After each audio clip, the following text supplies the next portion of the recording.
empezó una tendencia sobre algo que nosotros asociamos estrictamente con la palabra Bitcoin. De hecho, ese es uno de los sesgos cognitivos que hay hoy en día, es decir, se cree en la sociedad, si uno hiciera un análisis cuantitativo, por ejemplo, sobre qué entiende la sociedad por criptomoneda o por blockchain, asociarían blockchain a criptomoneda e indefectiblemente asociarían tanto criptomoneda como blockchain a Bitcoin. ¿Sí? Entonces, y la sociedad entiende que el Bitcoin es un activo de refugio que no tiene respaldo, diríamos casi como el dólar, porque el dólar, si entramos en una teoría, una teoría monetarista o una teoría valorista, diríamos, bueno, ¿cuál es el verdadero respaldo del dólar? Diríamos el Estado, pero entonces tenemos una cuestión bastante parecida, que siguieron pasando los años y parece que habría quedado en manos de aquellos jóvenes adolescentes que lo utilizaban como alguna recompensa. Esta es una palabra muy importante que hay que empezar a tener, una recompensa por juegos online, juegos digitales o algo por el estilo, ¿sí? Entonces, esto amerita un poco esta introducción para saber en dónde estamos parados y hacia dónde, o desde dónde vamos a empezar a edificar esto que es la tokenización. Sucede entonces que todo esto que aparecía como novedoso, ligado estrictamente a un conocimiento informático de base, requería de alguna manera que la sociedad concientizara que existía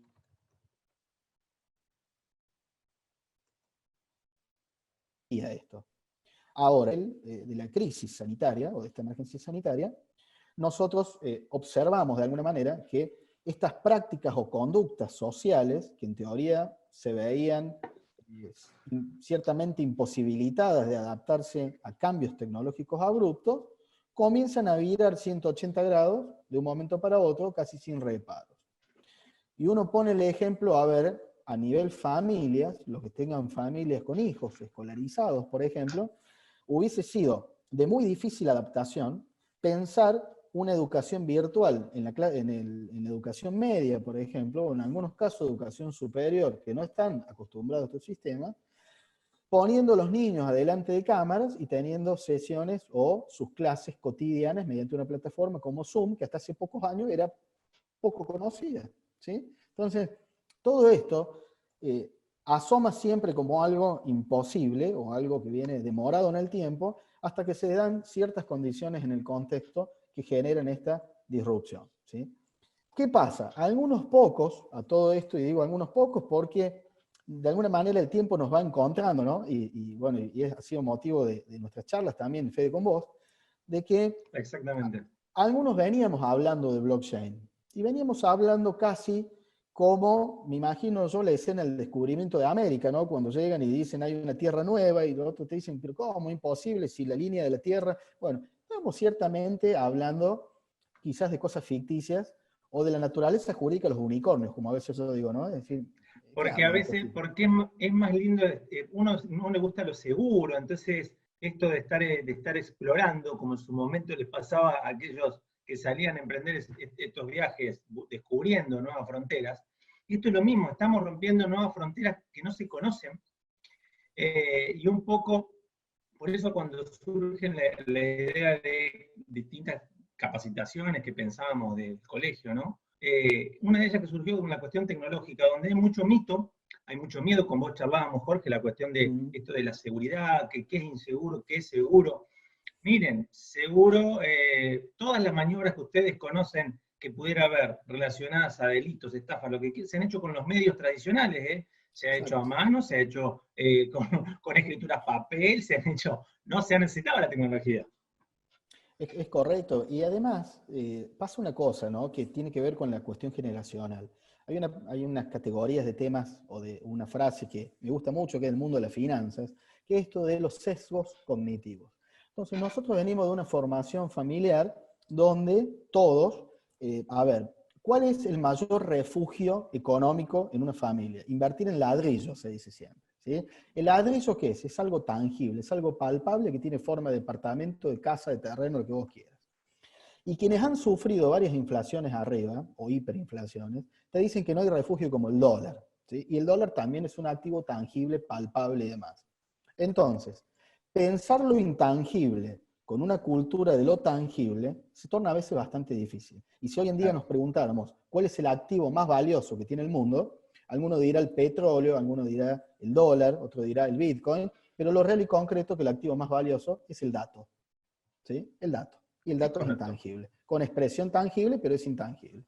Entonces, empieza como a mover esto. Entonces, volviendo un poco a esta lógica introductoria, quizás empezó esta cultura de empezar a hablar o poner los ojos en qué es blockchain, por ejemplo. ¿Sí? Esto de blockchain va ligado un poco a cuando entremos de lleno al tema tokenización. Bueno, había también esta asociación de que blockchain estaba limitado solamente a expresarse mediante una criptomoneda llamada Bitcoin. ¿Sí? O Bitcoin era blockchain, lo que explicamos antes. Ahora, hubo una serie de aportes, de abordajes desde el punto de vista de la informática. Quizás parecía que las ciencias sociales estaban muy alejadas de esto. A ver, esto nos incluimos todos, abogados, escribanos, martilleros, corredores, no sé, los rubros que ustedes quieran. Y parecía que esto era una cuestión inalcanzable. Pero hubo un momento disruptivo, y yo le asigno un fuerte cambio de paradigma a partir del año 2017, porque entre 2016 y 2017 se empezó a hablar de estas cuestiones, pero con cierto grado de intencionalidad dirigida a la supresión de determinados profesionales. Es decir, todos habremos leído algunas noticias al respecto. Entonces, en el caso de quien les habla, ejerciendo el notariado, pensar en Stampery, por ejemplo, como una plataforma de sello de tiempo, y pensar esos afiches que había, llegó blockchain, tu nuevo notario, o basta de inmobiliaria, de martillero, todo ahora hay relación directa, es decir, supresión de intermediarios, donde se circunscribe el rol de un profesional humano, que no es menor, porque aporta lo que el ser humano puede aportar, que es prudencia, equidad, valoración, experiencia y demás, era suprimirlo prácticamente por un método de resolución directo como es blockchain. ¿Sí? Acá después haremos conclusiones finales, valoraciones y demás. Entonces, esto es un poco la línea histórica, a grandes rasgos, de cómo está parado Argentina. ¿Sí? Acá yo sé, después revisaré ahí en la lista, pero tenía algunos colegas de otros países que iban a sumarse a la charla, que están bastante avanzados, a diferencia nuestra, y bueno, con los cuales uno puede ir haciendo un ida y vuelta. Bueno, sigamos un poco construyendo la introducción. ¿Qué pasa? Nosotros empezamos a tener vocabulario nuevo, palabras nuevas, como por ejemplo token. Y cuando uno habla del token, está acostumbrado, como vos decías, Fede, y es común asociarlo, uno lo piensa con el banco. Uno piensa, che, tengo que sacar el token para hacer una transferencia. O lo piensa como algún tipo de dispositivo, API, aplicación y demás, que tiene algún código de seguridad, o que tiene alguna especie de doble control, o que tiene algún tipo de registro, como por ejemplo Google, que cuando nosotros estamos iniciando de otro servidor, nos manda una alerta de si realmente somos nosotros. Bueno, asociamos con eso. Lo que nunca asociamos, o que nos costó un poco, nos costó encuadrar, es que con la llegada del Código Civil y Comercial, allá por agosto del 2015, y los proyectos que venían en relación sobre blockchain, tokenización y demás, encontrábamos a partir del artículo 1815 una regulación sobre títulos valores. Entonces uno dirá, bueno, pero títulos valores del 1815 tiene que ver con el mundo bursátil. Tiene que ver con el mundo de las acciones, el mundo de los bonos, que dicho sea de paso, mañana calculo que todos los medios van a estar hablando de los bonos, producto de este quasi default que tenemos ahora, pero no estamos hablando de eso, no estamos hablando de los bonos para hacer operaciones de dólar MED, o para esto, o para lo otro. No, estamos hablando de otra cosa. Títulos valores como un criterio regulador más abarcativo. Y dentro de esta regulación del Código Civil, empezamos a hablar de títulos desmaterializados y la posibilidad de títulos representativos, ¿sí?, de derechos desmaterializados, que antes estamos acostumbrados, digamos antes, ahora también, estamos acostumbrados a verlos materializados. Entonces, lo disruptivo en nuestro escenario es empezar a entender o a ver que el contrato, por naturaleza, no necesariamente tiene una manifestación tangible. Pero esto tampoco tiene que ver estrictamente con tokenización, porque más tendría que ver quizás con estos proyectos de ley de Buenos Aires, donde nosotros tenemos la posibilidad de los boletos electrónicos o digitales, Sí.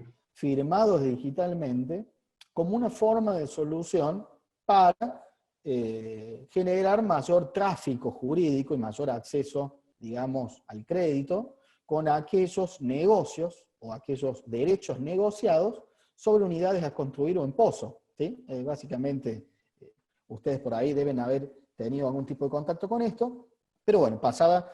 Pero esto no es técnicamente tokenizar, sino desmaterializar o hacer intangible lo que estamos acostumbrados a ver en forma tangible, en el papel, digamos, en el sistema tradicional.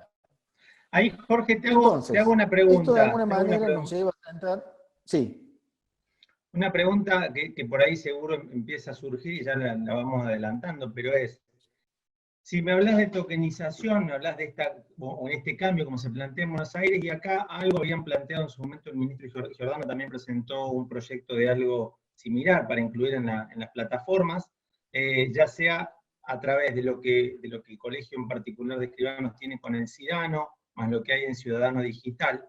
Pero en esto, porque el miedo que surge, pero entonces esto, ¿va a correr a los escribanos del medio, va a correr a los corredores del medio, los va a sacar?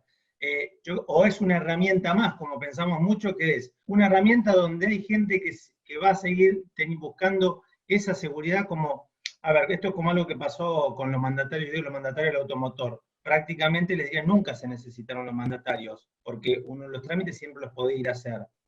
Con la digitalización que hay y todo, así todos siguen teniendo su trabajo, porque creo que el diferencial más allá de la herramienta está en el servicio que uno brinda como profesional, Exacto. ¿no es cierto? No, coincido con vos, Fede, porque acá es un tema de la lógica implícita que tiene cada actividad, ¿no? Es decir, pensar en la herramienta como supresora del profesional es pensar que todos los ciudadanos van a estar capacitados para el uso de la herramienta. Entonces yo pongo un ejemplo. Si yo tokenizo todo, no quiere decir que yo, escribano, sé tokenizar. Quiere decir que quizás sepa autorizar notarialmente instrumentos o derechos que surgen de la tokenización.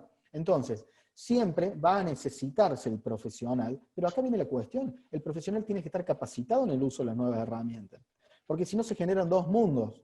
El que va a subsistir hasta el último momento, y después va a ser suprimido, pero no suprimido porque la herramienta lo suprime, suprimido porque no se adapta al uso de la herramienta, y aquel que se adapta a las nuevas tecnologías y entra de alguna manera a los nuevos escenarios. Entonces, escenarios que hasta diríamos 3 o 4 años parecían escenarios de 10, 20 o una perspectiva a 50 años, podemos decir, a 40 años. Lo que pasa es que, si vos los medís cuantitativamente, ha pasado más tiempo de la revolución de la World Wide Web, el famoso WW, que lo que está imponiendo blockchain. Blockchain está imponiendo un tramo muy corto de revolución. ¿Sí? Van a decir, pero Sí. ¿cómo? Si usted mismo está diciendo que el año 2001, sí, pero si nosotros tomamos el momento fuerte disruptivo, diríamos que tomamos el final de la primera década del año 2000, diríamos 2008, 2009, quiere decir que han pasado escasos 10 años y tenemos hoy en día el sistema casi en su plenitud, ¿sí? Donde los gobiernos, las entidades están buscando refugiarse en esto. Entonces, el primer diagnóstico que hay que hacer es conocer la herramienta. El segundo diagnóstico es qué aporta la herramienta a nuestra profesión. Y el tercer diagnóstico es, ¿estoy capacitado para usar esta herramienta? Porque si no, o me capacito o si no, quedo afuera.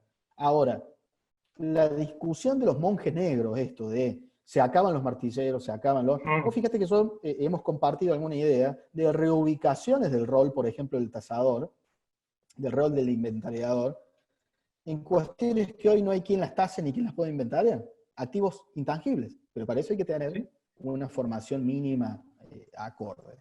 Por eso no se trata esto de verlo con miedo. Mira, hay un autor del mundo de la psicología, yo siempre lo cito por ahí en algunos discursos, que es Carl Jung, que hablaba, cuando uno piensa el miedo, es tan fuerte el pensamiento que uno pone con el miedo, que los termina exteriorizando.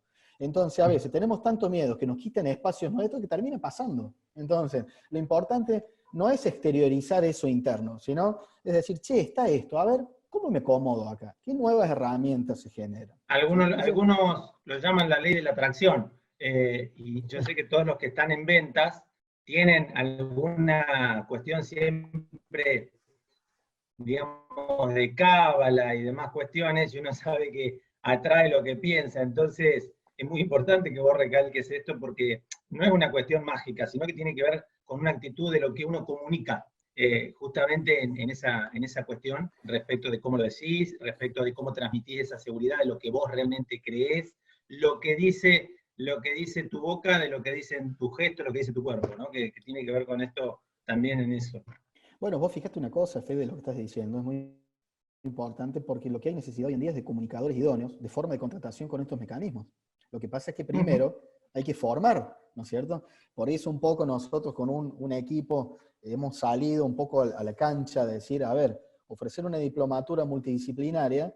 ¿Por qué? Porque creemos que esto conlleva un abordaje que no se ve desde una sola disciplina. Acá tiene que estar presente las ciencias sociales en general, las ciencias exactas, tenemos gente de la economía, de la finanza, porque hay que ver primero cómo fluctúa, cómo juega esto en el mercado, en dónde, cómo se puede aplicar acá, y en función de eso, empezar a trabajar algo que todos somos partes, y esto es un desafío casi a corto plazo, porque ahora hay que hablar de marcos regulatorios. No hay legislaciones que contemplen todo, ¿sí? Pero bueno, primero vamos a empezar a hacer cimientos. Por eso un poco en la previa de esta charla dijimos, no pretendan hoy en día ser expertos en tokenización acá, pero la idea de hoy que es que nos quedemos pensando todos, ¿de qué se trata esto? ¿Cuáles son los estándares básicos? ¿Qué idioma es este de tokenizar? ¿A qué se refiere? ¿Sentidos y alcances? ¿Cómo funciona? Sin perjuicio que después uno siga trabajando aspectos particulares. Es una tarea, nosotros usamos un término muy de la época de la colonización, tanto estamos hablando en el sentido, que es casi porque hay conceptos y casi una forma de pensar que no estamos acostumbrados, porque rompe un poco el escenario. Entonces, yendo un poco a la cuestión, ¿qué es tokenizar? Como para empezar a poner conceptos. Tokenizar de alguna manera es, a ver, primero tenemos que ver un token. ¿Qué es un token? ¿Qué expresiones de un token nosotros podemos ver? En principio, un token es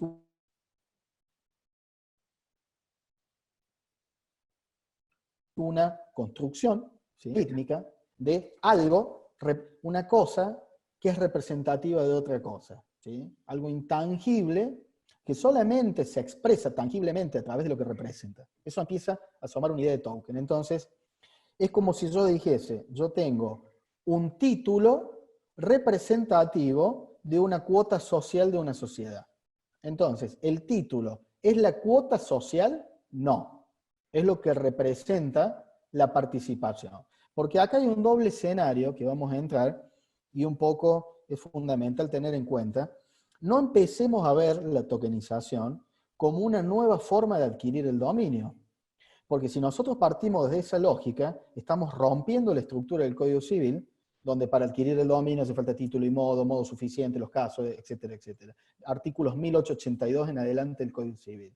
Lo que estamos hablando es que podemos tener o un país, un sistema con una doble instrumentación, la portabilidad del token para el tráfico, el token que representa algo, y la instrumentación del derecho sobre la cosa en función de la legislación que nosotros tenemos. Pero ahora bien, instalar la idea de tokenización puede implicar en los sistemas jurídicos la adaptación de otros tipos de sistemas, como los sistemas registrales. Por eso ya hay doctrinas muy fuertes que hablan de la registración de los títulos valores, o la registración de los tokens, y el Código Civil ya vamos a hablar de algunas cláusulas, y otras teorías que dicen que habría que plantear, ¿sí?, modificaciones en cuanto a determinadas formas adquisitivas. Entonces uno dice, esto es impensado porque hay que aplicar la ley, la Constitución, reformar el Código Civil. Y, a ver, momento, porque hay cláusulas o válvulas de utilización en el Código Civil actual que permiten la tokenización y el tráfico del token celebrando negocios independientemente de la forma registral que tiene hoy en día un mecanismo adquisitivo de dominio, como puede ser el pensamiento tradicional, ABC, escritura traslativa de dominio, donde A le vende B y punto y se inscribe en el registro. ¿Sí?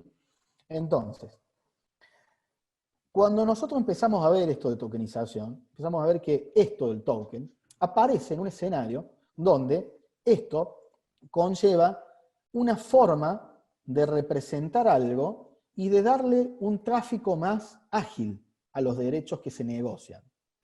Entonces, uno dirá, bueno, pero ¿esto estamos pensando en inmuebles? No, la tokenización puede ser sobre bienes muebles, inmuebles, registrables, no registrables, materiales o inmateriales.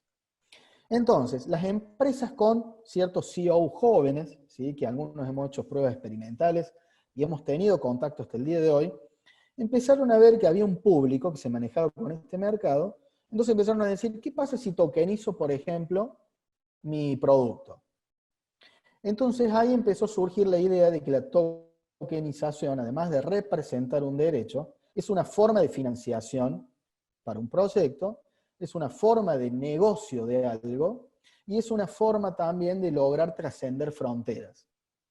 Entonces, empezando a construir un poco las utilidades, el primer escenario que plantea es esto, la posibilidad de que nosotros hoy por Zoom tenemos una conferencia, quizás con un invitado internacional, que participar de una reunión presencial genera las barreras que tiene la frontera y que tiene la disponibilidad o la movilidad física. En este caso se suprime. Otra cosa que se planteó es los excesivos costos de transacción.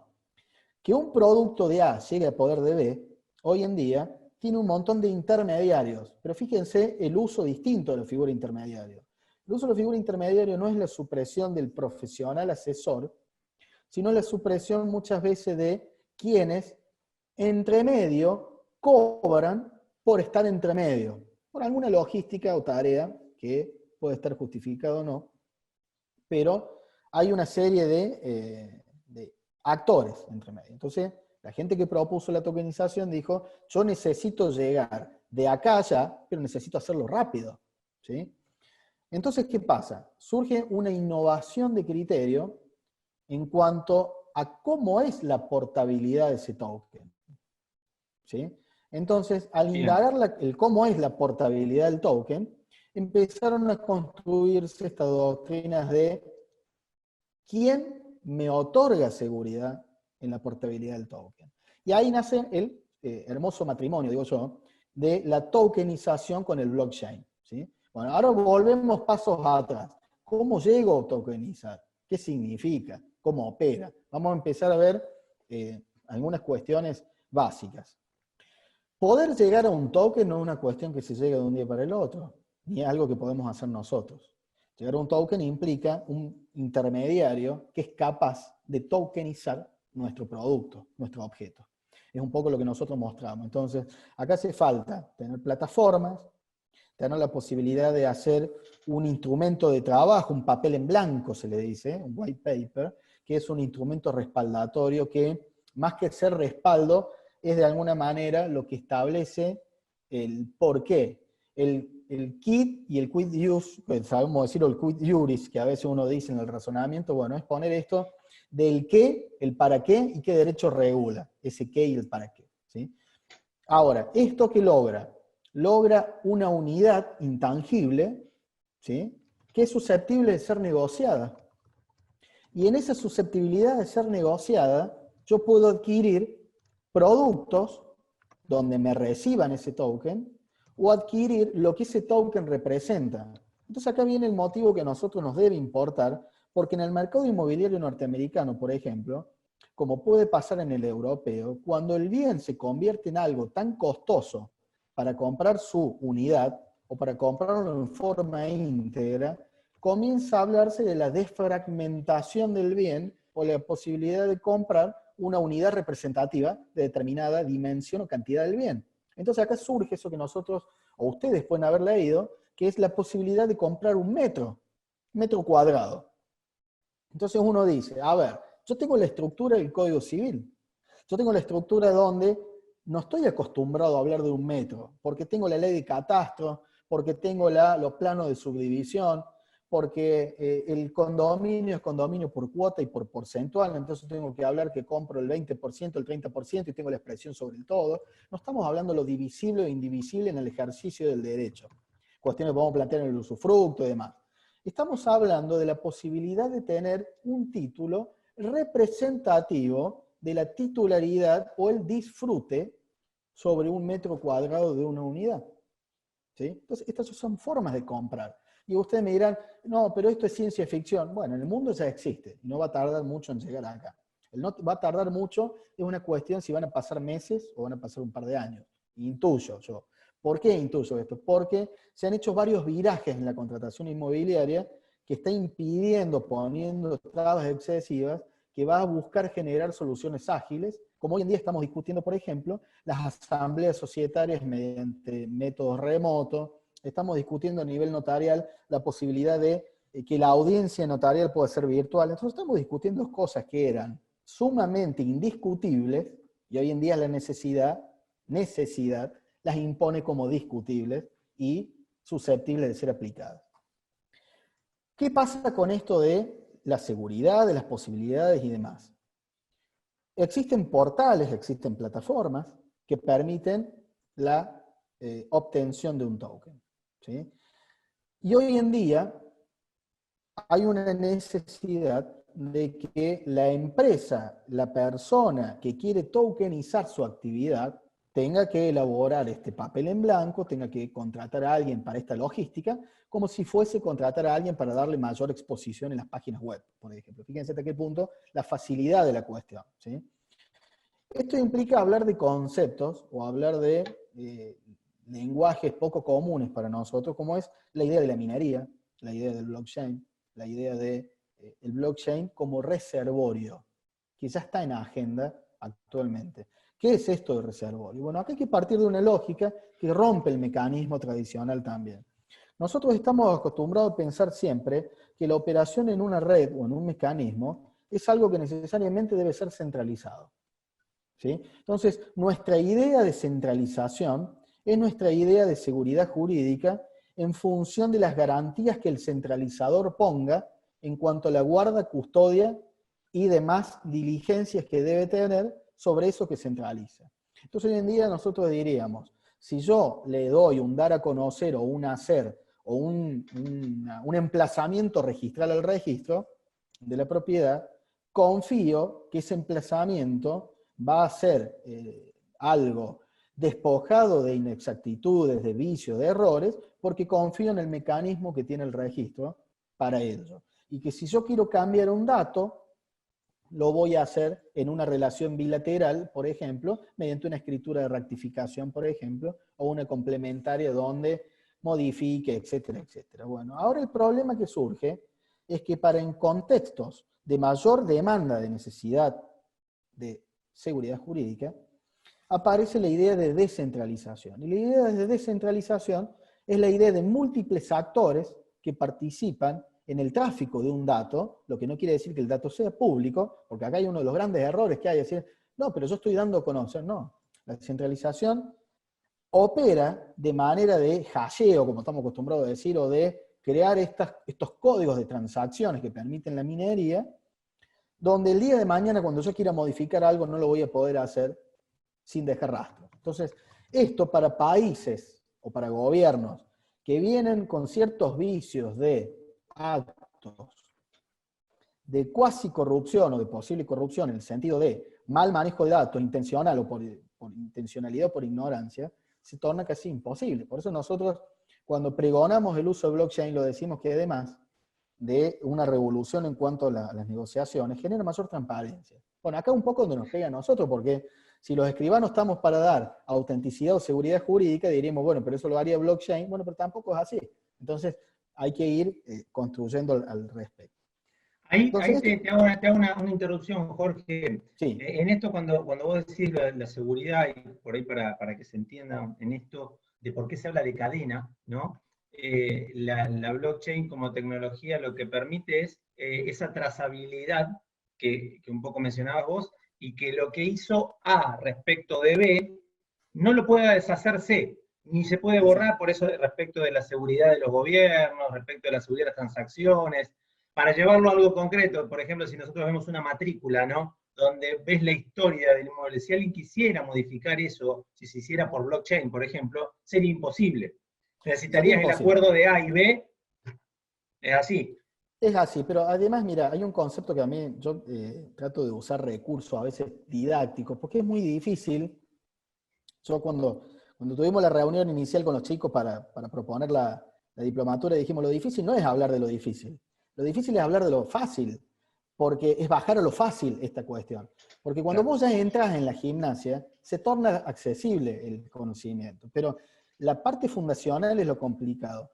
Y lo complicado te lleva a la palabra. Blockchain es cadena de bloques, siguiendo lo que expresaba recién Fede, que es correcto. Y esta cadena de bloques es el correcto encadenamiento, ¿sí?, de verificaciones de transacciones, porque básicamente es eso, y uno dirá, pero ¿quién está transando con quién? No, a ver, los mineros, en teoría, esta gente que verifica transacciones, lo que está haciendo es validando transacciones, están tan encadenadas que modificar algo para atrás implica que todo el resto se modifique. Entonces, si esto lo llevamos al mundo nuestro, diríamos, cuando el escribano haga una escritura complementaria, va a quedar en evidencia que primero la hizo mal y después la complementó bien. Pero yo no puedo hacer que lo que veo es lo que está bien hecho. Voy a ver lo bien hecho y lo mal hecho. Entonces acá hay un recurso pedagógico útil que es esto de tacto sucesivo digital.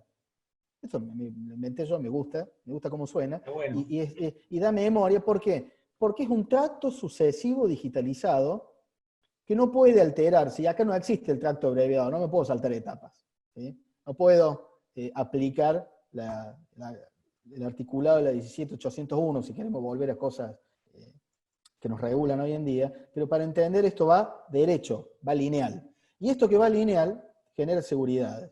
Y esto que genera seguridades permite de alguna manera que estas transacciones no sean susceptibles de generar perjuicios o afectaciones a terceros, en principio. Por eso el mundo ve que operar por blockchain genera estas seguridades. Pero además, los reservorios de blockchain o la información tiene también esta dosis de confianza o esta dosis de seguridad, y por algo las universidades están buscando ir a los repertorios blockchain, a los reservorios. Fijémonos que hubo una difusión en algún momento en la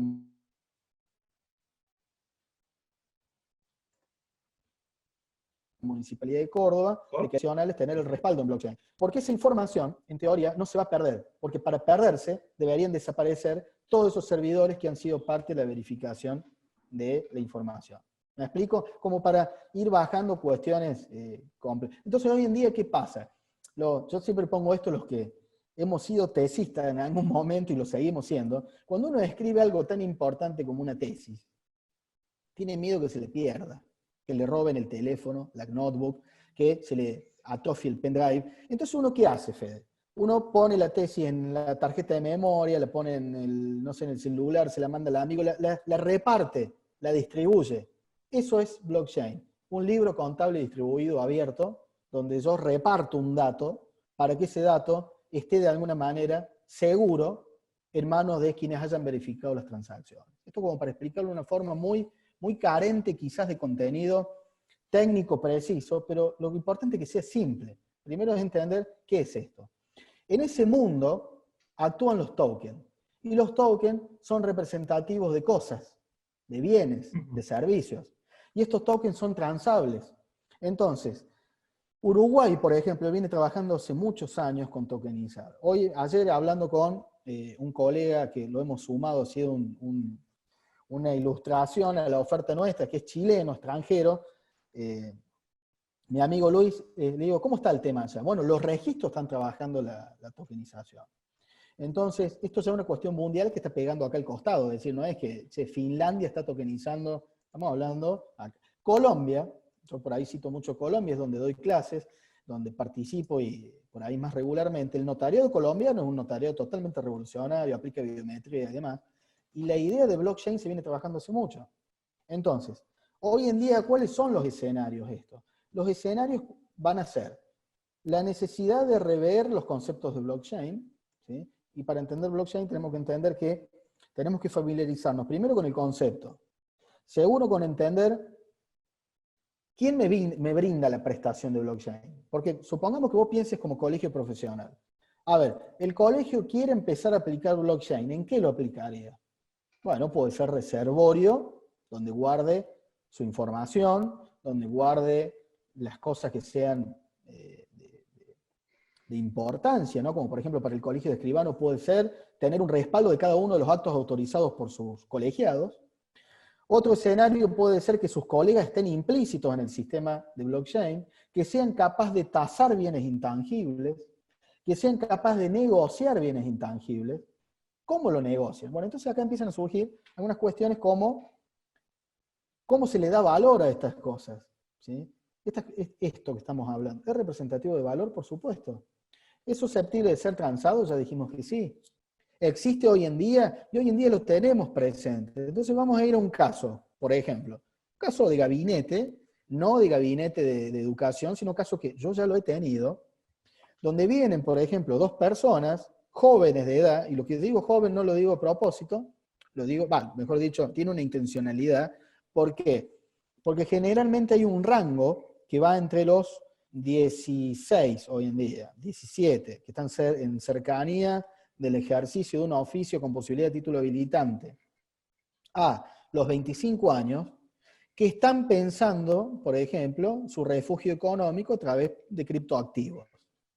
Y estos criptoactivos pueden ser de distinta índole, pueden ser criptomonedas, pueden ser títulos sobre blockchain representativos de determinados tipos de valores y demás.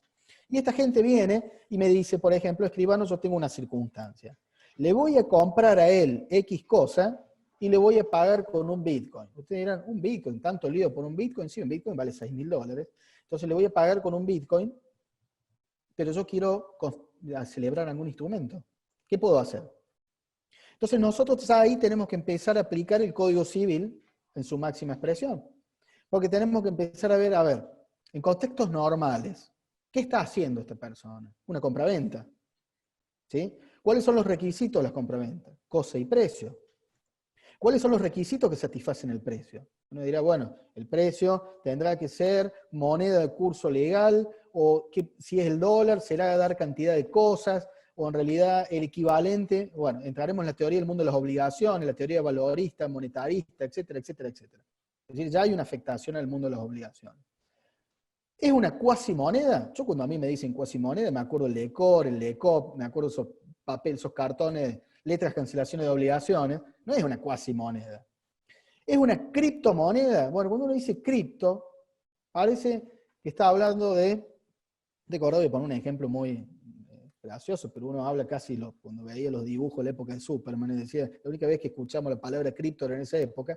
Entonces, es un lenguaje no habitual, no asociado al mundo del derecho.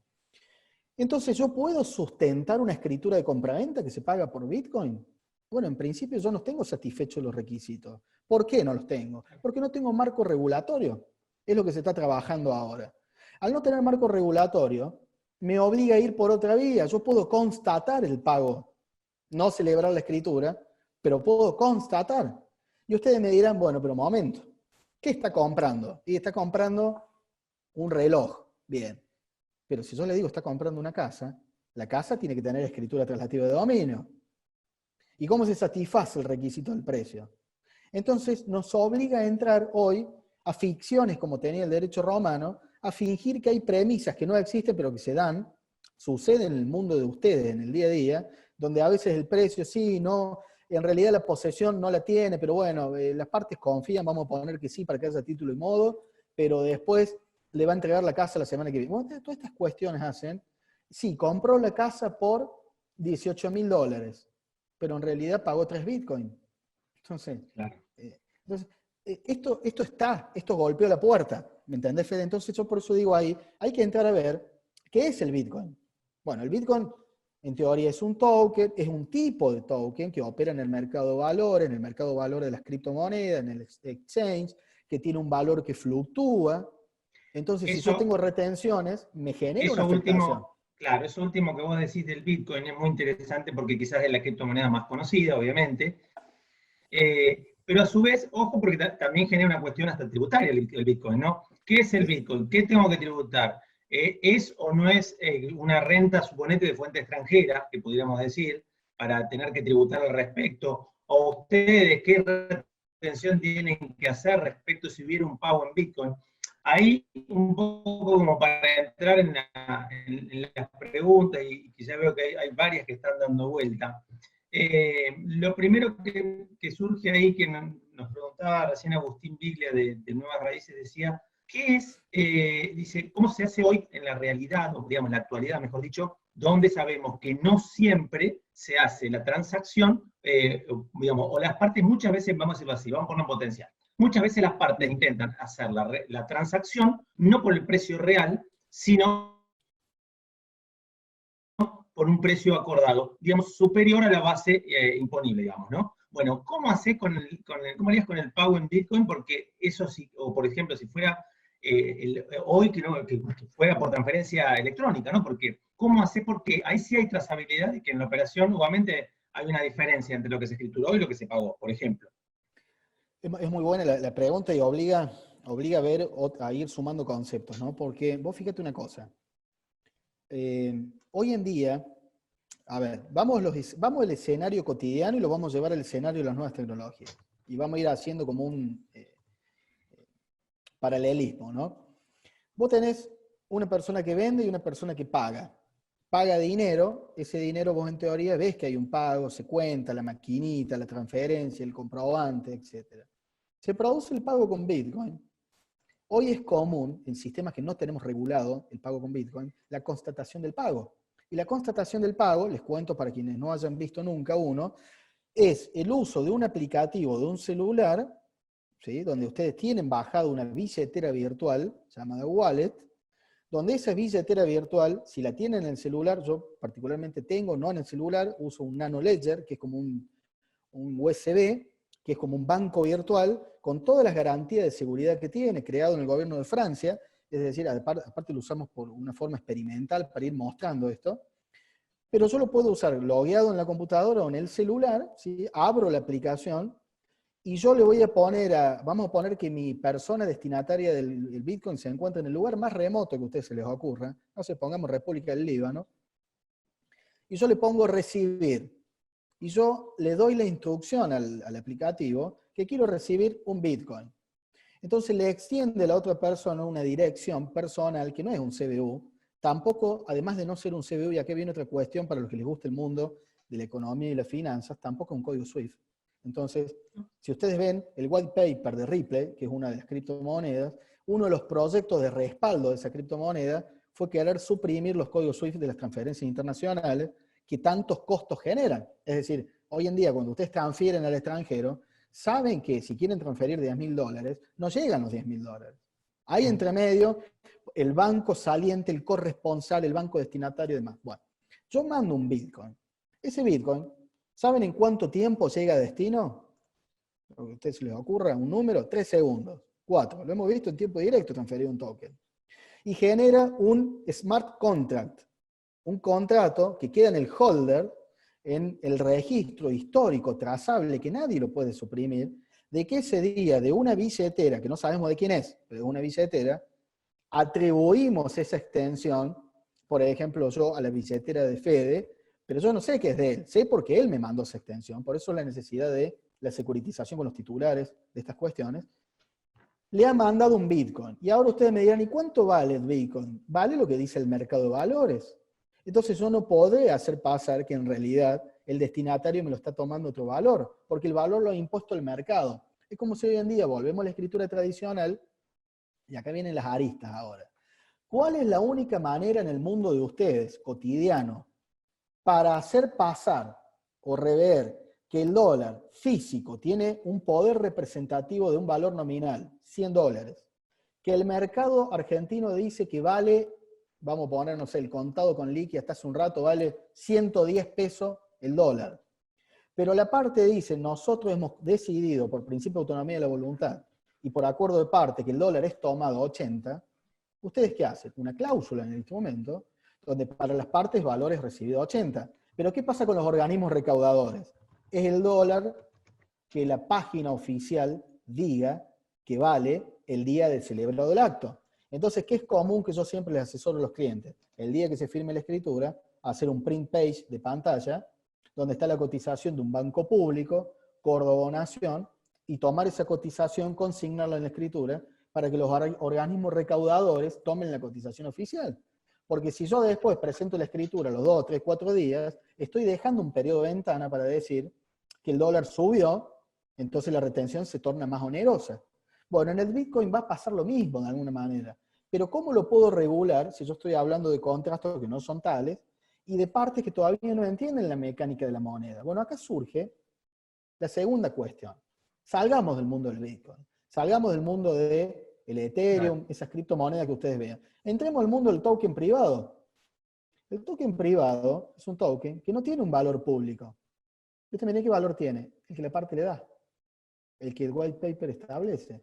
Entonces, experimentalmente, en uno de estos cursos, creamos un token sobre plataforma de Ethereum, que un portal. Ethereum es una página, hay un Ethereum, una criptomoneda también. La página esta permite hacer distintas cosas, alojar documentación, crear un token representativo de algo. Entonces empecemos a trasladar una imagen mental de esos. Yo dije, voy a tokenizar mi servicio. Entonces, yo ahora creo un token que es representativo de un valor nominal actualizable por un protocolo de actualización que yo pongo. Lo que diga los honorarios mínimos consensuados del Colegio de Escribanos que vale una certificación de firma. Entonces yo puedo decir, ¿cuánto vale el token? Y bueno, ¿lo estás usando hoy? ¿Cuánto vale la firma hoy? ¿Es un hecho constatable? Sí. Pero yo la puedo cobrar más barata o no. Pero yo necesito un valor estándar, regulado y público. Ese token, así como yo se los expreso, es como la persona que vende vinos, por ejemplo, citando la firma Open Wines, o citando quienes les guste el whisky, hay una empresa de destilado de whisky ahora que ha tokenizado el whisky. ¿Qué hace? Dice, a ver, yo voy a sacar una partida de acá a 3 años. Voy a tokenizar esa partida. Voy a emitir tokens. Cada token va a ser representativo de una botella. Esa botella todavía no está. No está la botella, no está el edificio, no está el departamento. No. Empecemos a ver esto cómo juega. El boleto electrónico, bueno, el token. Es una forma también que encuentra quizás un lugar de canalización, un poco con lo que era el crowdfunding, que lo charlábamos, el crowdfunding inmobiliario, que se plantea como una de las herramientas para permitir crowdfunding inmobiliario, el financiamiento colectivo. Que si bien nosotros de eso sí tenemos un marco legal en la ley de emprendedores, plantea una cuestión absolutamente muy burocrática, digamos, respecto de esto, ¿no? Ahí te pregunto, nos dicen, ¿quién está trabajando en el marco regulatorio actualmente? ¿Vos conocés alguna comisión en particular de proyecto de ley o estás hablando de iniciativas privadas que buscan acceder, Jorge, a esto? Bien, les cuento. En el año 2018 participé yo inclusive en una consulta que hicimos representando a los notarios en el Círculo de Legisladores de la Nación, y sí, ahí hay un lugar que es un espacio donde ex diputados, por ejemplo, o sea, jubilados, generan espacios de capacitación. En esos espacios de capacitación había un programa muy interesante que se llama El Ciudadano Legisla o El Pueblo Legisla. Así había una inversión de roles. Entonces, la gente iba y llevaba un proyecto. Entonces, en ese proyecto es donde se empezaron a dar los primeros pasos para ir hacia la necesidad de regularlo, y salió un proyecto, que lo tengo inclusive en mi poder, pero salió un proyecto bastante básico, ¿no es cierto?, en algunas cuestiones. Después, ¿qué pasa? Al momento de haber salido abordaje de estos temas, como la creación de blockchain federal, que está en la página del boletín oficial, ustedes la ven, les va a llamar la atención que van a ver a un costado la mención de blockchain federal, pese a que no es técnicamente blockchain, esto lo digo siempre yo porque está centralizado. Ya vamos a hablar un poco de los caracteres, si el tiempo permite, Fede, como para distinguirlo. Sí, sí. Empezó a generar este ruido donde también en el año 2019 empezó, por ejemplo, la Administración Federal de Ingresos Públicos a hablar sobre esto de la declaración de las tenencias de criptoactivos y demás. Entonces, esto llevó a empezar a ver, che, ¿y esto cómo está regulado? Entonces, hoy en día está siendo motivos de semilleros, como podríamos decir, o de lugares de doctrina, como son generalmente los congresos, ¿sí?, los espacios profesionales y demás, pero no hay una comisión, por lo menos, que yo sepa, sólida, con gente que haya hecho trabajo experimental de campo y con fuerte formación jurídica, porque acá tenés que teorizar y hacer dogmática, trabajando en un marco regulatorio de blockchain para Argentina, por ejemplo. Porque en realidad no se lo ha dimensionado todavía, me parece que pasa por ahí. En realidad parece que es momento de esperar que la propia cultura lo imponga como medio de pago, cuando en realidad blockchain no es solamente un medio de pago. Es decir, la ayuda humanitaria de la ONU se está dando por blockchain. Los contratos de prenda para ejecutar automotores, caso, por ejemplo, la Toyota, está trabajando con bloqueo de conducción por no pago, por sistema blockchain, cuando alguien está atrasado en una cuota. La tokenización de bienes y servicios, la posibilidad del tráfico de documentación, la posibilidad de autenticar actos, ¿sí? Entonces, la pasada vez, hablando de prueba digital, surgió el tema de cómo se hace, por ejemplo, un respaldo a una prueba digital. Bueno, hay sistemas de verificación y autenticación blockchain, pero eso ya está. Es decir, ¿Sí? eso está presente. Lo que pasa es que no está todavía aceptado del todo. Pero si vos ves, o por ahí, ustedes están más en la línea de la comercialización de estas cuestiones, hay una cierta conducta de curiosidad o de querer saber de qué se trata esto de crowdfunding, de qué se trata esto de los títulos valores, la tokenización. El solo hecho de la posibilidad de comprar por metro te lleva a un sesgo cognitivo, es decir, yo puedo comprar un metro en Puerto Madero, por ejemplo. Probablemente tendría que trabajar 50 años para comprarme algo en Puerto Madero, pero puedo decir, pero tengo un metro. Y ese método lo puedo ejercer como, bueno, puedo obtener utilidades. Fíjense una cosa, y esto es para otro tema en algún otro momento. Años atrás, a mí me tocó estudiar en Chile y me tocó un tema de tesis que fue usufructo de crédito. Cuando yo presenté el usufructo de crédito, me dijeron, pero no hay forma, el usufructo del derecho de crédito. Pero si ustedes ven el Código Civil, el usufructo de un derecho está regulado y dice de la forma o en los casos que la ley determine. Entonces, hay sistemas ya extranjeros que permiten este usufructo sobre un derecho de crédito. No sé hasta qué punto se puede vincular también con estos títulos valores representativos de metro. Entonces, el derecho empieza a conjugarse y a mezclarse, ¿sí? Lo importante es saber qué es esto de tokenizar, qué es esto de blockchain, cómo lo veo, golpea el mercado inmobiliario de lleno, ¿sí? O sea, tiene una línea directa, es decir, nosotros a poco plazo o en poco tiempo podemos estar hablando de vender o ofrecer tokens, ¿sí? O títulos valores, si queremos, representativos de metros, de proyectos de fideicomisos, quizás a construir o construidos, donde la gente compra y adquiere eso. ¿Y cuál es el título representativo? La tenencia del token, por ejemplo. ¿Y cómo se hace? De una forma inmediata, 3 segundos, ya se los dije. Y ustedes dirán, ¿y la transmisión de dominio? No, si no estamos hablando de escriturar todavía, si no se puede escriturar por metro. Pero está revolucionando el concepto de disfrute de la cosa.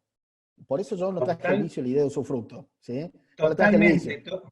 No, totalmente, Jorge, porque además en esto hay una realidad, porque quizás hoy lo vemos y dice, che, pero nos está hablando de Viaje a las Estrellas, cualquiera de sus temporadas y de los actores, lo que quieran, ¿no? Todas cuestiones que por ahí pueden pensar y decir, pero ¿cómo lo vamos a ver? Yo siempre digo, hay que situarse en los tiempos para entender un poco. Quizás, si hablábamos hace 20, 30 años de que con la compu podías sacar un informe de dominio, una matrícula, que íbamos a hablar de firmas digitales, que íbamos a estar 126 personas conectadas en este momento de distintos lugares hablando, viéndonos, con más, con menos señal, bueno, depende de eso, conversando. Nadie lo hubiera creído y hubiera parecido una cosa de ciencia ficción. En algún momento alguien inventó un teléfono así gigante que era videoteléfono y no tuvo éxito, pero sí se fueron dando un montón de otras cuestiones. Entonces, ¿qué es lo que digo? Por ahí esto que por ahí suena lejano, no está tan lejos, está muy cerquita. Estamos hablando de países que ya legislado, lo tienen en uso, y esto es una cuestión de, lo tenemos que tener porque de hecho hoy gran parte del parate que hay tiene que ver con esto también de la falta de tecnología, ¿no? Y lo vemos tanto en la cuestión más coyuntural de lo que es en el caso de los abogados, la cuestión tribunalicia, los martilleros también. Acá, mira, creo que esta oportunidad de las crisis, siempre escuchamos crisis, es oportunidad y demás cuestiones, pero creemos que esto es una oportunidad para realizar un montón de cambios, actualizaciones, apretar el F5 un poco de las profesiones, ¿no? Y desde ahí ver cómo continuamos. Ahí veo varias preguntas que te voy replicando. Yo ahí les copié la dirección de ethereum.org para que sepan de lo que hablábamos. Roberto Carrera nos pregunta, dice, en conclusión, ¿solo serviría para cualquier operación de compra-venta en el cual es un intangible? ¿Qué pasaría con la compra-venta? Bueno, un poco ya lo explicaste, esto de propiedades gestionadas, no, es todo, es tangible, todo puede ser. Cualquier. Exactamente. Mira, yo la veo conectada a nuestra vicepresidenta, que ya esperé que la voy a ubicar aquí, a ver si quiere hacer alguna consulta o dirigir algunas palabras. Le voy a dar audio a Miriam. A ver, Miriam, si nos puede escuchar. Hola, Miriam. ¿Cómo estás, doctor? Un gusto para todos. ¿Cómo estás? Bienvenida. Bueno, bienvenida no, está desde el principio, pero bueno, sí para los demás. Escuchando atentamente, es un cambio de mentalidad que debemos tener. Debemos ayornarnos a estos tiempos que se vienen. Y la pregunta que le quería hacer a Jorge, ¿qué diferencia hay con esto del token, de la moneda, con el tema de que movemos acciones, el mundo de las acciones? ¿Qué diferencia hay? Porque yo puedo comprar 1 metro cuadrado, como tú decías, en Puerto Madero, pero no me hago de la tierra, porque 1 metro cuadrado no lo puedo más que alquilar o formar parte de algún emprendimiento, de alguna estructura más grande. ¿Entraríamos en esto, como decir, nos movemos con acciones? ¿Entra el negocio de las acciones a funcionar hoy? Bien. Muy buena, un gusto, Miriam. Y sí, acá hay un tema que es, que nos obliga a ir al Código Civil también. Y si ustedes tienen un código a mano, los invito para marcarles algunos artículos o reseñarlos, para darles un espacio a que ustedes reflexionen después también. Cuando nosotros hablamos de esto del token y demás, tenemos que hablar que hay dos grandes mundos acá, ¿no? Están aquellos que sostienen que estamos hablando de actos que deben ser regulados por la Comisión Nacional de Valores, y hablamos de otro tipo de tokenización más de índole privada, como por ejemplo los tokens RC20, que son estos experimentales que yo les contaba que para uso académico, donde en teoría no sería técnicamente lo que nosotros conocemos como acción. Entonces ustedes dirán, bueno, pero si lo tenemos que empezar a concebir legislativamente, ¿es una cosa, es la otra o es algo intermedio? Bueno, miren, si ustedes van, por ejemplo, a la regulación de títulos valores, yo creo que nuestra reseña empieza primero por el artículo 1820. ¿Sí? Yo lo tengo acá a mano porque hice alguna reseña de lo que considero que hoy nos tenemos que quedar con artículos vitales sobre esta cuestión para seguir avanzando, donde nosotros tenemos que el título valor en el ámbito de la tokenización puede ser representativo, ¿sí? De cualquier cosa, ¿no es cierto? Y fíjense una palabra muy importante del código. Cualquier persona puede crear y emitir títulos valores en los tipos y condiciones que elija. Entonces, yo puedo elegir hoy en día, por eso es muy importante el espacio nuevo que se genera entre ustedes, entre los abogados que manejen esta cuestión, porque acá hay un tema de tipicidad ahora. Por eso yo digo, no es que la tecnología viene, nos vamos todos, se queda la inteligencia artificial. Acá hay un momento de calificación, hay un momento de conocimiento de la norma, de encuadre de lo que la persona quiere. Porque ¿cuál es nuestro primer cliente, por ponerlo en referencia? La persona que dice, che, yo quiero hacer una construcción, pero lo quiero tokenizar y lo quiero vender por token. ¿Cómo hago? Y no, yo no manejo eso. Esto me hace acordar cuando surgen las nuevas disciplinas del derecho, cuando surgían los ciberdelitos y demás, y no, a ver, ya me fijo con quién vas, o nos ponemos todo a ver. Bueno, es justamente esta etapa de conocimiento al respecto, ¿no es cierto? Entonces, este artículo es el punto de partida. donde yo opto por ir a un escenario parecido a la acción o a un escenario que no es parecido a la acción, ¿sí? Vamos a ir respondiendo o armando la construcción de la respuesta. Tengan en cuenta el artículo 1831. ¿Por qué el 1831? Porque nosotros estamos acostumbrados, surge en la pregunta de Miriam, de que el título representa lo que el título dice, la literalidad. Estamos acostumbrados a hablar, cuando hablamos, por ejemplo, en materia de títulos de crédito y demás, hablar literal, autónomo y abstracto. Se nos graba de memoria eso, el título literal, autónomo y abstracto. Es lo que dice. Bueno, ahora lo literal, chao. Es decir, ¿por qué? Porque lo inmaterial no tiene la literalidad íncita. ¿Me explico? Por eso el rol del white paper, por eso el instrumento respaldatorio que genera las reglas de juego de ese token que está circulando. Entonces, digamos, ¿dónde estarían las reglas que estamos acostumbrados a ver en la literalidad del token? En las condiciones de emisión del token. Por eso yo cuando emito un token tengo que decir, ¿para qué?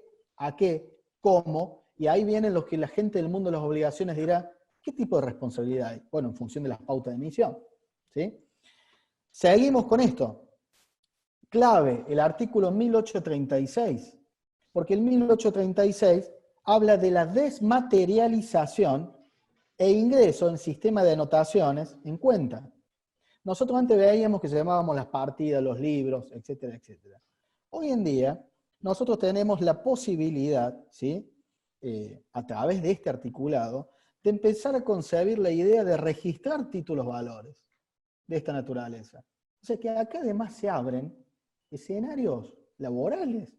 Porque uno dice, ¿y qué pasa con los registros? Y yo diría, hay que crear nuevos registros de esta naturaleza, con gente idónea en la cuestión. ¿Me explico? Entonces, fíjense cómo lo nuevo no es una cuestión de paso la escoba y genero todo cuestiones virtuales. ¿Sí?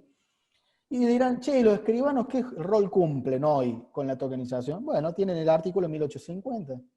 El artículo 1850 dice que estos casos, fíjense ustedes, segundo párrafo, ¿sí? Dice, entidad financiera autorizada o escribano de registro. Entonces, nos pone a nosotros en la situación de poder interiorizar nuestras cuestiones. Y ahora se conjugan estas cuestiones, por ejemplo, con el artículo 1851, los comprobantes de saldo. Entonces ustedes dirán, a ver, yo cuando tengo acciones, por ejemplo, tengo posibilidad de saber, digamos, materialmente, si tengo utilidades, si tengo pérdidas, ganancias y demás, como dice la ley de sociedades comerciales. Bueno, acá ¿qué pasa? Nosotros tenemos que la materialidad del saldo cambia en títulos representativos que son inmateriales. Entonces acá empieza a jugar esto de los valores. Si tiene un valor como el Bitcoin es una cosa, pero si es un token representativo de un valor, tendremos que ver, ¿sí?, cómo asignamos y dónde queda como comprobante o constancia ese valor. Entonces, volviendo a la cuestión, hay dos maneras aquí de concebir, porque si el token fuera la acción, hubiese sido muy fácil para nosotros decir, bueno, nos atenemos a la reglamentación de la Comisión Nacional de Valores y listo, tenemos una acción inmaterial. Pero no lo es, porque suma un nuevo actor que no estaba concebido, que es la tecnología blockchain. Y la tecnología blockchain viene a reemplazar, sí, determinados protagonistas en su dinámica, a aportar otros escenarios, pero a requerir y a necesitar que los profesionales sean los que lo apliquen y lo que instalen su mecánica, ¿no es cierto? Entonces, cuando nos acostumbremos a hablar en lenguaje blockchain, estamos cambiando la óptica, estamos aplicando otra forma a la praxis, pero no desnaturalizando o extinguiendo nuestro oficio. ¿Se entiende? Se entiende, Jorge, y creo que Miriam, no sé si me parece que se comprendió bastante el tema, si bien tiene una complejidad. Hay una cuestión que me parece no pasar por alto, que un poco ustedes dirán, bueno, ¿y por qué, por qué no se legisló antes? ¿Por qué no? Hay una cuestión que yo creo de un poco de lo que he investigado de esto, que tiene que ver con algo que sucede casi siempre con todo lo que va implicando un nuevo cambio, una tecnología que venga a intervenir entre las transacciones y demás, que se llama la cuestión tributaria. ¿Bien? Exactamente es, ok, bueno, ¿y el Estado dónde va a cobrar un impuesto de todo esto, Jorge? ¿Dónde está la cuestión de que en nosotros con un Estado con una carga y una presión tributaria tan alta, qué les va a pedir a ustedes los escribanos que retengan por las dudas, porque como lo pagó con Bitcoin, o que como obligación también, respecto tanto para los corredores, respecto de todo lo que tiene que ver con lavado de activos y todos los requisitos que hay que hacer? Además le agregamos algún otro, digamos, el factor de un Estado recaudador, digamos, en este sentido, con alto costo impositivo, es quizá una de las cosas que un poco demora o retrasa esto, porque en el caso del crowdfunding, que decía como una de las formas de materializar esto, el sistema que se había creado, o que crea la ley de emprendedores, pero que obviamente no tiene mucha forma de llevar a la práctica, planteaba prácticamente crear una bolsa de valores específica donde quien quiera invertir en crowdfunding tiene que estar inscrito en la Comisión Nacional de Valores, que es la que va a regular estas cuestiones. El crowdfunding en el resto del mundo es una aplicación donde alguien dice, tengo este proyecto. ¿Mi proyecto qué es? Lo que decías un poco vos que tiene que ver con esto, material, inmaterial. Quiero hacer una canción, tengo un proyecto porque quiero viajar por el mundo, o tengo un proyecto inmobiliario. Bárbaro, ¿cuánto quiere poner usted? En este de $10, en este de 100 y en este de 1000. Perfecto, Bárbaro, ponga 100, ponga 1000, ponga 10, listo, y se maneja en una plataforma. Los impuestos se cobran a la misma plataforma directamente, es una cuestión distinta, en algunas cosas no está grabado. En cambio, acá la cuestión de esto es, ya está grabada. Quien quiere invertir en un crowdfunding, normal, un crowdfunding en serio, ilegal, mejor dicho, ¿no? Ilegal, tiene todo un camino que es, digamos, burocrático, pero que se debe hacer porque, ojo, que si no podemos caer dentro de lo que es la administración de fondos privados, ¿no? Y estar haciendo actividad para la cual no estamos autorizados. Entonces, un poco creo que la cuestión tributaria en esto, Jorge, también viene a jugar un poco en danza, ¿no? Sí, es muy importante el abordaje, no solamente de lo tributario, pero vos fíjate una cosa, cuando uno entra a escarbar estas figuras y demás, yo siempre digo, ¿estamos predispuestos como sociedad a transparentar todos nuestros actos? Acá me parece que el problema no lo tiene el particular, acá el problema lo tiene, yo diría, si tuviésemos una política de transparentar todos los actos políticos, ¿qué pasaría? ¿Qué mejor forma de control ciudadano que puede aportar el blockchain? Es decir, nosotros hemos planteado tecnología de blockchain desde el ámbito de una universidad que tiene firme convicción hacia la responsabilidad social. La responsabilidad social es el control de los actos políticos. Entonces, acá se acaba eso de lo oculto, pero lo transparente genera más apertura porque genera más confianza. Al generar más confianza, genera un efecto arrastre, hablando de esto de la inmanencia que hay en determinadas cuestiones, ¿no? Entonces, las reglas de juego pueden persistir casi igual del mundo material al mundo inmaterial, porque uno podría decir, bueno, la tenencia de criptoactivos puede configurar una base imponible, como bienes personales, valuados de determinada manera y punto. Lo que yo no sé si la sociedad está dispuesta a que ese blockchain, esa cadena de bloques, está poniendo en evidencia todos los actos y todos los actores. Entonces, si esto fuese la regla general es,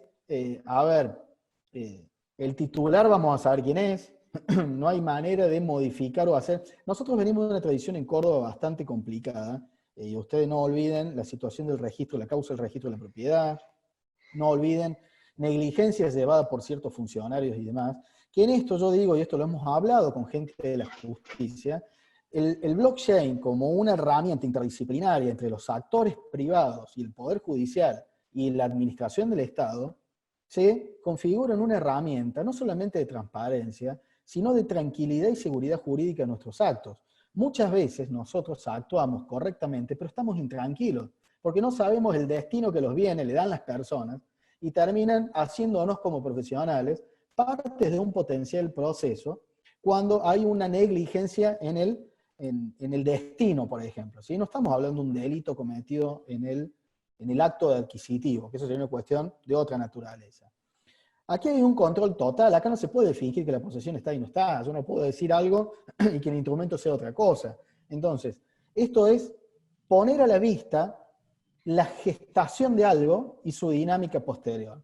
Ahora, lógicamente que en sistema de presión fiscal va a estar presente, pero va a estar presente sin fundamento. Ya hoy la sociedad discute muchos impuestos que no tienen fundamento, y bueno, en el mundo inmaterial se va a dar igual, es decir, yo soy partidario que los sistemas con presión fiscal alta no funcionen. Y les pongo un ejemplo. Ayer me tocó un trabajo multidisciplinario con gente de Estados Unidos, y les cuento algo para que nos agarre bronca a todos. Los ciudadanos norteamericanos que tienen cuenta, abren la pantalla, yo creo que lo vas a ver, está posteado en Twitter ahí, porque lo compartimos con algunos colegas. El IRS, que es el AFIP nuestro, les asignó automáticamente un bono de $1.200, que no es un regalo, no es un subsidio. Dijo, che, vos venís aportándome, entonces ahora corresponde que yo te sostenga a vos.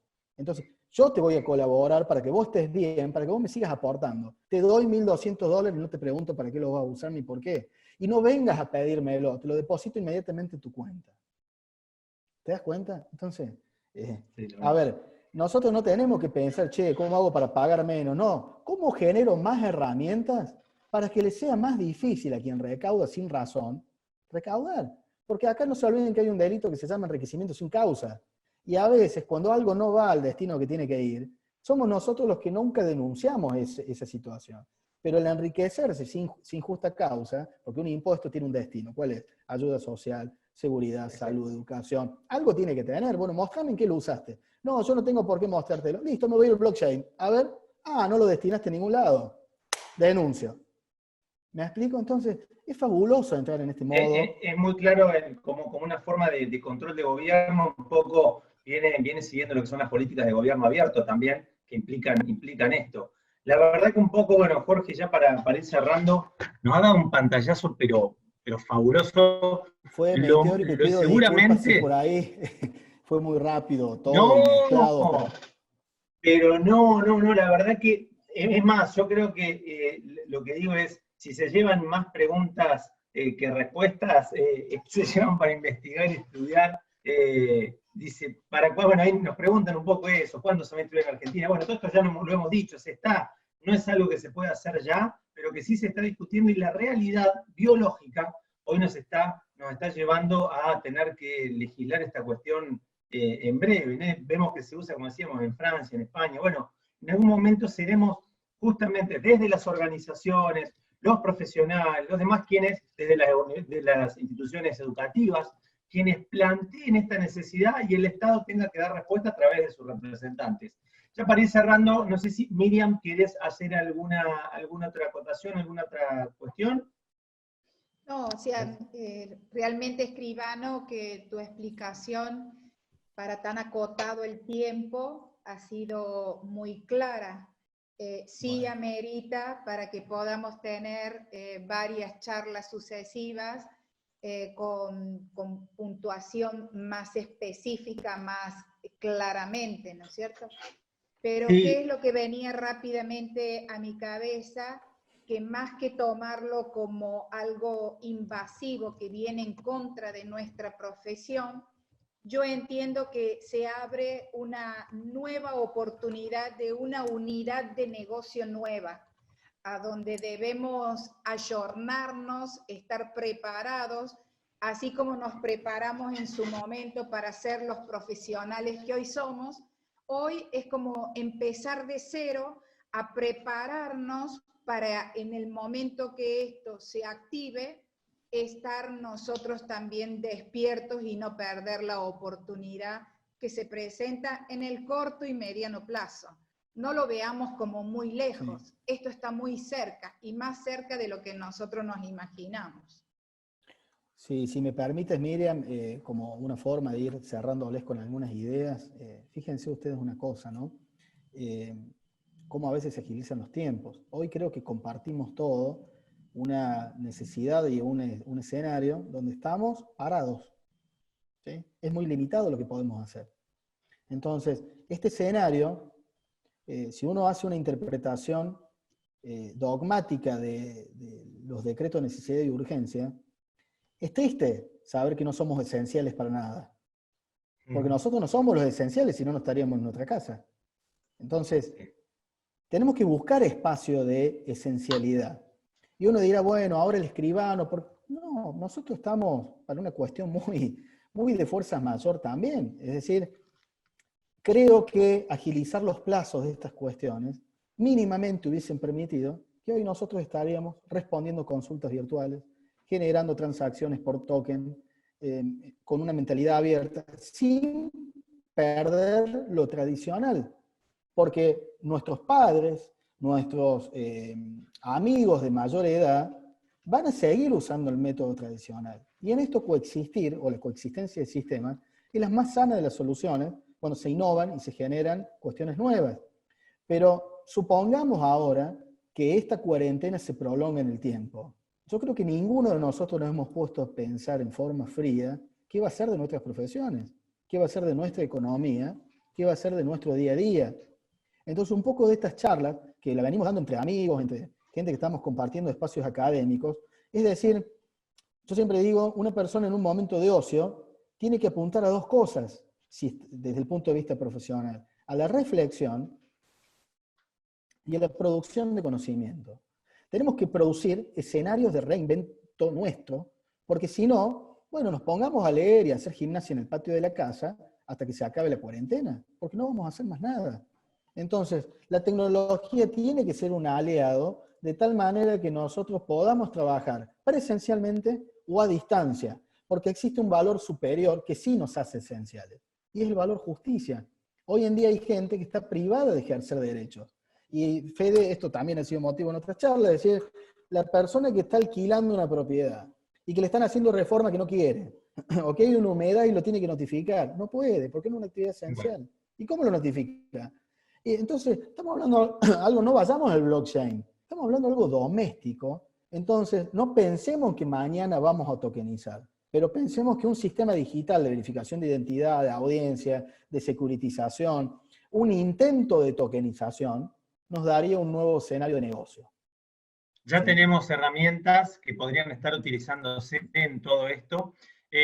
Ahí nos preguntan un poco de literatura, además, Jorge, no sé si querés dejar algún contacto o tus redes para que te sigan, puedan consultarte.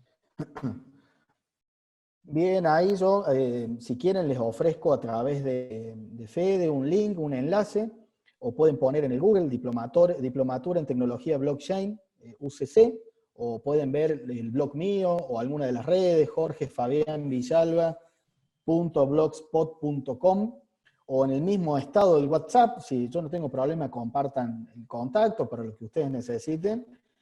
Hay una diplomatura bastante interesante donde abordamos en 4 módulos todo este tema, desde una parte introductoria, que acá tenemos unos profes a cargo que lo veo en línea, que es Santiago. Tenemos un invitado extranjero, como les decía, viene un escribano muy importante de Buenos Aires, que es Walter Schmidt. Sebastián Heredia Querro, que bueno, maneja todo este tema de la tokenización, Martín Bertón, bueno, varios de los chicos que no quiero perder por ahí, estar con nombrarlos a todos, uno a veces siempre los va dejando, pero busquen y todos van a estar a disposición de evacuarles dudas y de sumarte a vos, Fede, también a dar tu punto de vista en el espacio académico, porque de alguna manera esto nos agrupa, nos junta gente que pensamos lo mismo y tratar de traccionar para que salga, pero no por un interés personal en esto, sino por un interés de dotar a nuestras profesiones de más herramientas. Porque si no nos agarra otra crisis de esta, nos tenemos que volver a el tiempo perdido, que básicamente es eso. Bueno, la verdad que, bueno, gracias por la invitación, Jorge, sabés que es recíproco y seguramente, como ya nos decía la vicepresidenta, vamos a profundizar estas cuestiones, vamos a hacer más capacitación para ir teniendo las herramientas para nosotros que tenemos que estar preparados para esta coyuntura y un poco desde el área de capacitación la idea es esta, tratar de, esto como decías al principio, ¿no? Bueno, buscar la forma de que en este tiempo la gente pueda capacitarse para tratar de, hay que salir mejores de esta crisis que ha cambiado el mundo. Entonces, los países que no lo quisieron entender así han sufrido grandes consecuencias, no en lo económico, en lo humano, en lo personal, y además va a repercutir en lo económico, o sea que es una cuestión a considerar. Desde ya, Jorge, mil gracias por tu tiempo, la verdad que ha sido muy claro. A todos por estar, bueno, Miriam, por supuesto, Rafael Chaís, que está por allí, también Marcelo había estado, había tenido un problema, el presidente no había podido justo conectarse, pero también María Rosa Horta, que está conectada, así que le agradecemos a todos, y bueno, seguimos abiertos. Mañana a las 10 de la mañana tenemos otra capacitación justamente sobre la cuestión de seguridad informática, un poco siguiendo la línea de esta, así que para sacarnos también un poco de mitos y miedos que hay respecto de todo esto. Desde ya les agradezco el tiempo y bueno, les deseo unas buenas noches, cuídense, quédense en casa y bueno, cuídense y cuidémonos. Gracias, escribano Jorge, muy amable, y gracias a todos. Muchas gracias a ustedes, Miriam. gracias Fede por la invitación, que descansen, y bueno, y a disposición. Gracias. Buenas noches.